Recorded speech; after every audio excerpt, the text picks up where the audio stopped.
It was Halloween at Crestwood Elementary, and the kids were buzzing with excitement.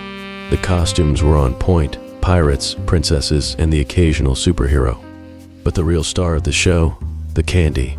The kids had been trading sweets all morning, and it looked like a mini candy stock market in there.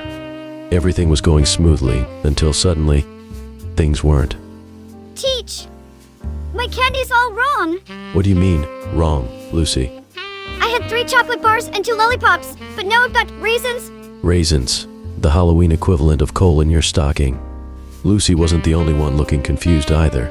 A quick glance around the room told me something was up.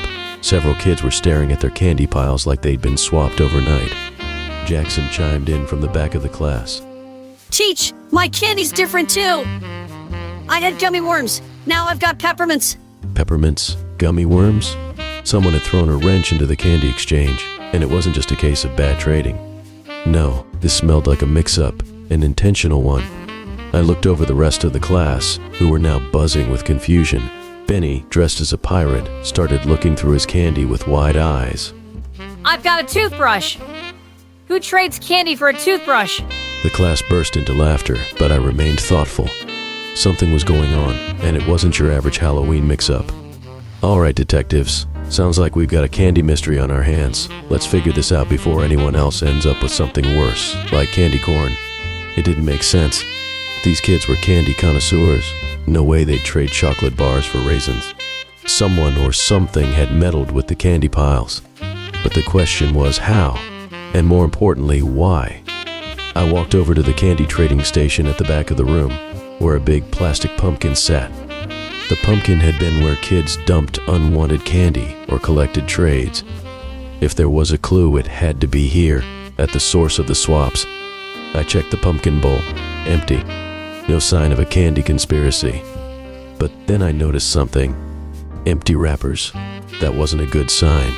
Someone had been up to no good, and they'd left behind their trail of discarded candy shells. But where was the real candy? Lucy then stood up and pointed to the window. There's more wrappers over there. I knelt down by the window and lifted the blind slightly. Sticking out from under the ledge was a plastic bag filled with candy, different from what the kids had been trading. Well. Looks like we've got ourselves a candy swap stash. It was a classic switcheroo. Someone had swapped out the good candy and stashed it away for themselves, leaving behind the Halloween rejects. Raisins, peppermints, candy corn, things you wouldn't give to your worst enemy. A bold move, but sloppy.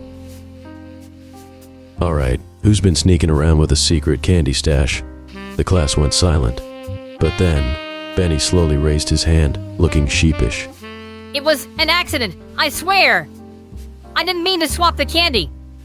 I was just testing out trades, and then I got confused. I didn't know where to put the extras, so I just hid them under the window.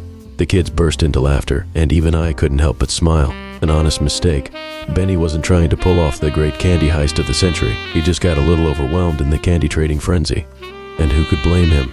With all the sugar flying around, things get a little crazy. Next time, Benny, make sure the trades are fair before you start stashing away the goods. Benny nodded sheepishly, and the kids go back to sorting their candy, laughing about the mix-up. In the end, it wasn't a sinister plot, just a candy mix-up gone wrong. But that's the thing about Halloween.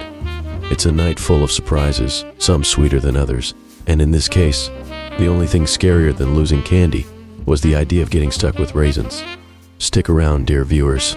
The school year's full of mysteries, and Halloween's just the start. In Crestwood Elementary, every day's an adventure and every trick has its treat. And don't forget to like, comment, and subscribe.